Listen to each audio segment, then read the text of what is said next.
Bienvenidos, esto es Iglesia Online.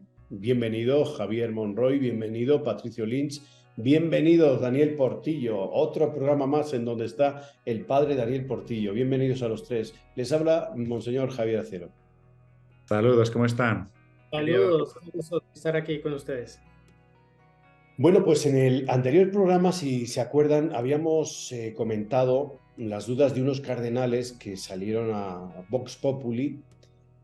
Salieron las dudas y salieron después también las respuestas del Papa Francisco, unas dudas teológicas y también de acuerdo a los tiempos, un grupo de cardenales, 5 de ellos, uno de ellos, de los 5, uno de ellos es mexicano, un cardenal, un arzobispo emérito en Guadalajara, el cardenal Sandoval, y luego pues también otros que están por ahí y le ofrecieron estas dudas al Papa de manera personal, de manera, vamos a decir, conjunta, pero muy hacia él y el equipo, el Papa Francisco, con su equipo, me imagino, teológico, pues fueron respondiendo a todas estas.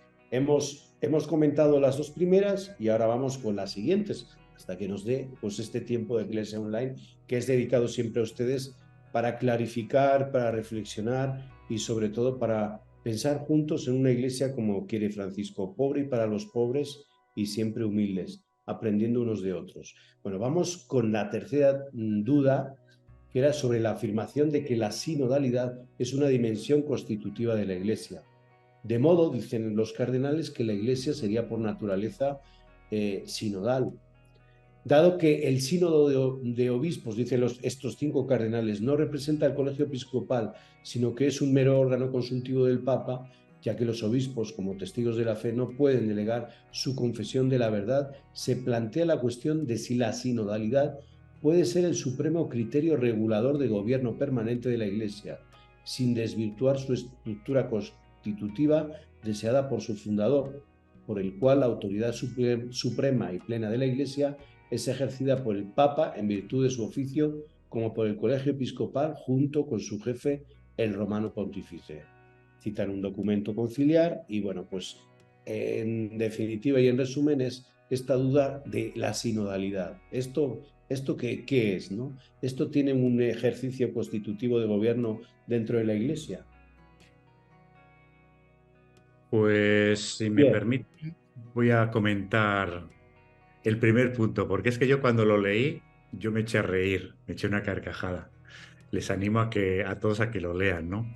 Son 3 puntos. Bueno, yo solo voy a hablar del primero porque a mí me hizo mucha gracia la respuesta, porque en realidad, fíjense, dice así: si bien ustedes reconocen que la suprema y plena autoridad de la Iglesia es ejercitada por el Papa, tal, Colegio de los Obispos, junto con la cabeza del Romano Pontífice, sin embargo, fíjense lo que les dice: con estos dubia, ustedes mismos manifiestan su necesidad de participar, de opinar libremente y de colaborar.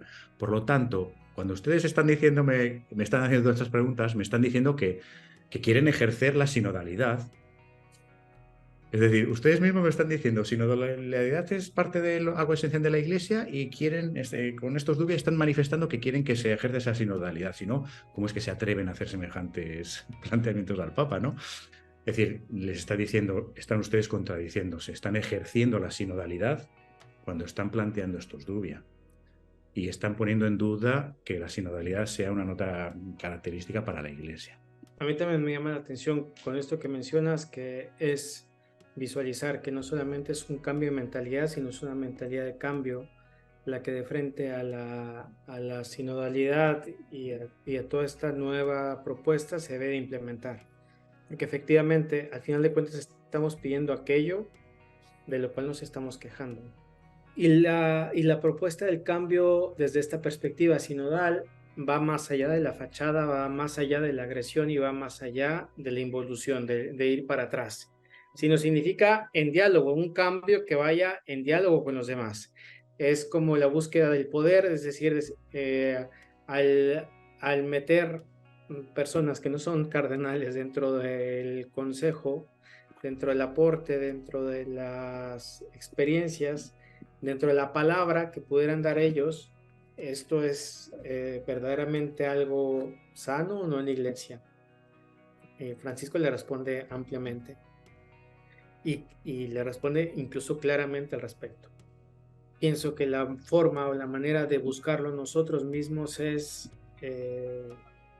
un cambio a partir de la escucha, del diálogo, un cambio a partir de una construcción de un discurso del todos, no de solamente de mi perspectiva, de mi opinión, y creo que eso también nos va abriendo un panorama más grande.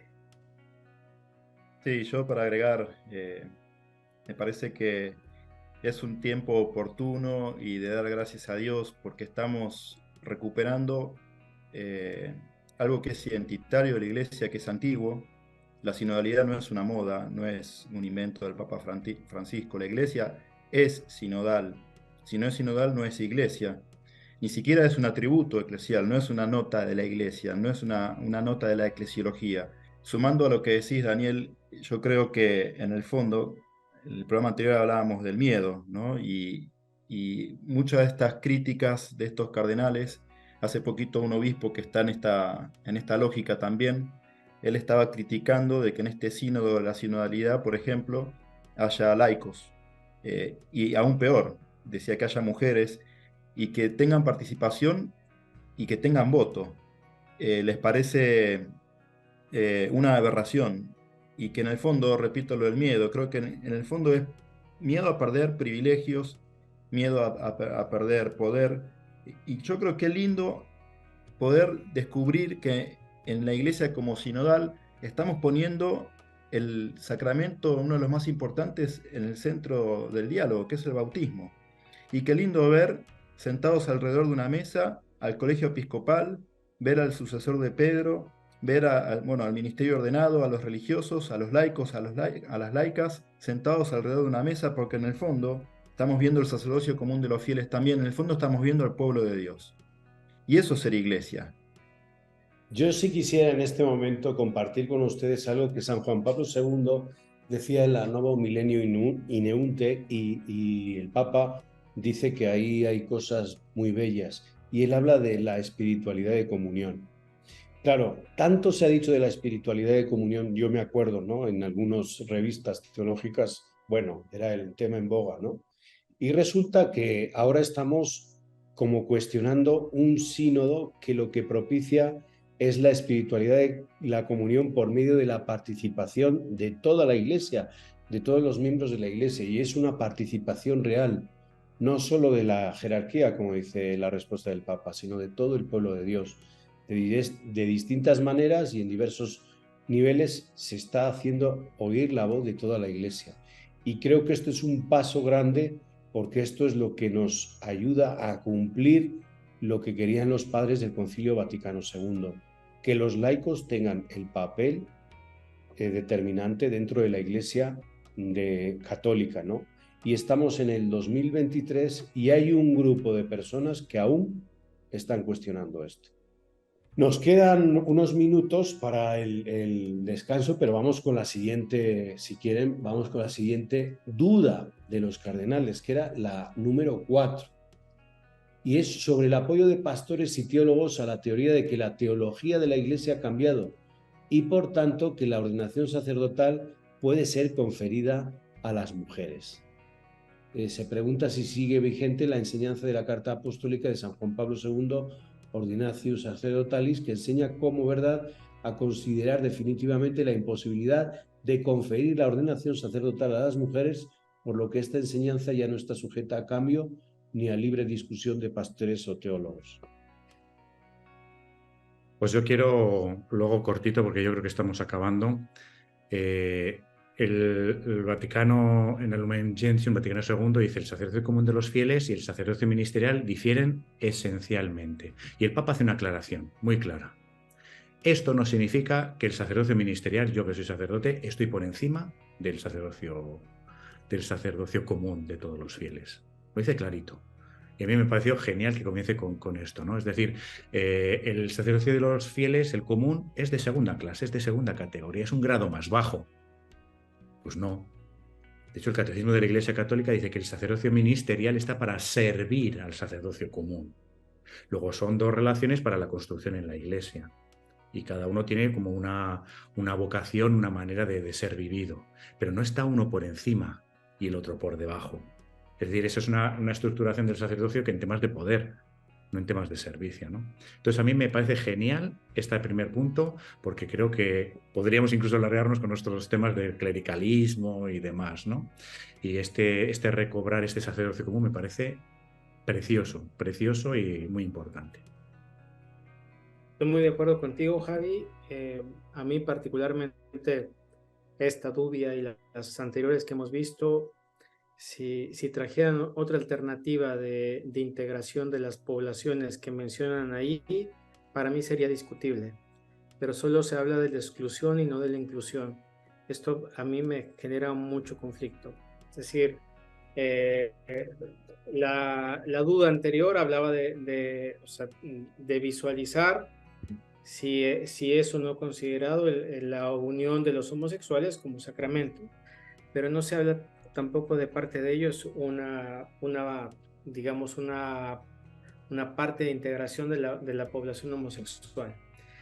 Hoy con la parte de la mujer, a mí me pasa lo mismo, al punto donde digamos, el contrasínodo, la reunión esta que se está llevando en Roma, si tuviera como ponente una mujer, para mí hubiera también cambiado la perspectiva. Para mí me hubiera abierto también la posibilidad de decir, hay algo que pudiera ser escuchable, pero donde las voces solamente repercuten en la jerarquía, en los cardenales, para mí eso no me suena lo habitual o lo normal. Volvemos al punto donde ubicamos lo que mencionaba Javier hace un momento, ¿no, Monroy? Esta parte del clericalismo, como ubicar que la sabiduría solamente viene de la jerarquía.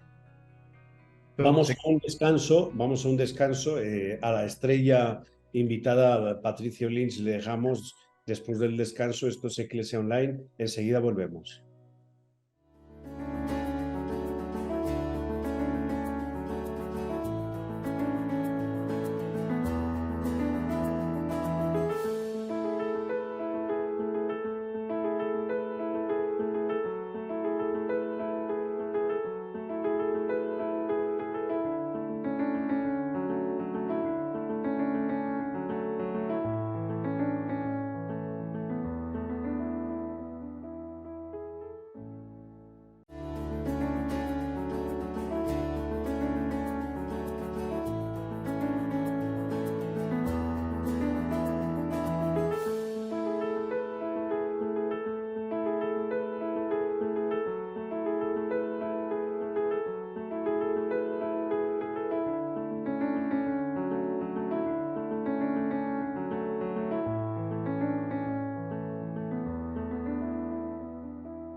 Pues estamos aquí, esto es Eclesia Online, están con nosotros el padre Javier Monroy, el padre Patricio Lynch y, como no, el padre Daniel Portillo también. Nos hemos quedado en la opinión del padre Patricio Lynch sobre esta cuarta duda, que es, nada más de resumo, es el apoyo de pastores y teólogos a la teoría de que la teología de la Iglesia ha cambiado y por tanto que la ordenación sacerdotal puede ser conferida a las mujeres. Patricio. Yo lo que diría, sé que este tema genera mucha división. Primero diría que me parece que la motivación del por qué estos cardenales elevan esta duda me recuerda a cuando a Jesús le querían tender trampas. Me parece que el motivo detrás es querer generarle una piedra de tropiezo al Papa, ¿no es cierto? Por otro lado, diría lo que el Vaticano II ha dicho en la Gaudium et Spes 29, que toda forma de discriminación por motivos de sexo debe ser vencida y eliminada por ser contrario al plan divino. Empezaría por ahí, y esto lo dice el Concilio Vaticano II. Por otro lado, también diría lo que dice Gálatas 3:28. No hay judío, ni griego, no hay esclavo, ni libre, no hay hombre, ni mujer, porque todos son uno en Cristo Jesús. Por otro lado, también diría el lugar preeminente que han tenido las mujeres en el ministerio de Jesús, y lo sabemos muy bien. Es más, la Iglesia ha puesto como apóstol de los apóstoles una mujer, María Magdalena, que uno de los requisitos para ser apóstol era haber sido testigo de la resurrección, y la primera es una mujer. Entonces también diría eso. Por otro lado, también diría, vayamos a la historia de la iglesia. Hay restos arqueológicos, es más, hasta también está en el Nuevo Testamento, hay una expresión donde se habla de una mujer diaconisa, ¿no? Dice, les recomiendo a nuestra hermana Febe, diaconisa de la iglesia de Cencrea, Romanos 16:1. En la palabra de Dios aparece una diaconisa. Y en la historia, especialmente en la historia de la iglesia primitiva, hay restos donde se habla de, se dice, ¿no?, de posibles ordenaciones de mujeres. A ver, ¿qué estoy queriendo decir con esto? Esto no es un dogma de fe definitivo. No es una proclamación dogmática definitiva. Entonces, más allá de que Juan Pablo II haya dicho, creo yo, con cierta prepotencia y arrogancia, de esto no se puede dialogar más, me parece que la Iglesia en su sabiduría, en su historia milenaria, y con esto también que hablamos al principio, de que la revelación también se va, en la medida que va avanzando la historia, se va ahondando en su comprensión, yo creo que hay que estar abiertos a un posible desarrollo con fundamento teológico por mi propia formación. Yo estoy más de una opinión de que sería un tema interesante para volver a discutir. Pero repito, hablo personalmente. Y fíjense que el Papa dice, bueno, hay que ver lo definitivo que es o no es todo esto. Y se coloca en ese punto, ya está, sí, hay que verlo. Y vuelve a Yo, incidir en el tema importante, ¿no? En yo el sí tema quisiera, sí, yo sí quisiera centrar esto en que el sacerdocio a veces lo fundamentamos en una funcionalidad, y también en la dignidad y en lo de la santidad. Y ahí queda todo un poco nebuloso y confundido, ¿no? Y yo creo que, pues, el sacerdote es para servir, ¿sí? Y sirve al pueblo de Dios, ¿no? Son cosas elementales. Ya cuando empezamos a hablar de si en unos sí y en otros no, ya empezamos aquí a hablar de dignidad y de otras diferencias que a mí me hacen ruido por dentro, ¿no? Y luego, pues, San Juan Pablo II en Christi Fidelis Laici, que lo anota el propio Papa Francisco, dice que pues sostuvo claramente que solo el sacerdote preside la Eucaristía. Las tareas no dan lugar a la superioridad de los unos sobre los otros. Y yo creo que igual, ¿no? Lo definitivo aquí es ser santos. Luego ya hay diversas funciones dentro de lo que son los órganos dentro de las comunidades, ¿no? Y creo para mí que esta no es una cuestión importante dentro de la Iglesia. No es prioridad. Para mí no es un tema prioritario. Para mí yo creo que lo que tiene que ser tema prioritario antes de abordar el tema de las mujeres es la formación de los sacerdotes en los seminarios diocesanos y en las casas de formación. Yo creo que ese es tema prioritario, porque lo que necesitamos son sacerdotes con unas convicciones y con unas opciones teológicas, con unas nociones teológicas y una madurez teológica que puedan desarrollar una teología y unas predicaciones y unas homilías de acuerdo a nuestros tiempos, ¿no? Eso para mí es la prioridad. Luego lo otro ya vendrá. Pero cuando platicamos sobre este tema hay discusión porque creo que empezamos a dar cierta dignidad inconsciente al sacerdocio y creo que al final es como que somos superiores de unos en otros. Yo creo que no. Yo creo que es como en una casa, o sea, en una casa hay diferentes funciones y uno preside una cosa y otra, ¿no? Se comparten tareas, pero cada quien preside en una casa, en una familia. Cuando le toca a uno cocinar, pues es el cocinero y punto, ¿no? Sea la mujer o el esposo, me da igual, pero no puede ejercer el mismo día la cocina la mujer o el esposo. O sea, esto siento que es secundario y creo que hay cuestiones que son prioritarias y más urgentes. Daniel. No, que me llamaba la atención también toda la contrafuerza que lleva el sínodo. Quizás la gente podrá hoy ir escuchando distintas versiones, no solo, por ejemplo, estos 5 cardenales que hemos hablado en estos 2 programas, sino también los otros cardenales que pueden, o las otras personas que pueden estar detrás también de esto, ¿no?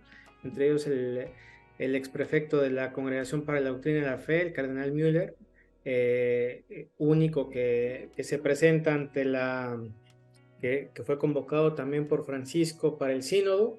Es el único que lleva la vestimenta de cardenal, muy respetable ese punto, pero ha roto el tema también de la confidencialidad que se había pedido en un principio ante el sínodo, dando declaraciones, por ejemplo, en la prensa,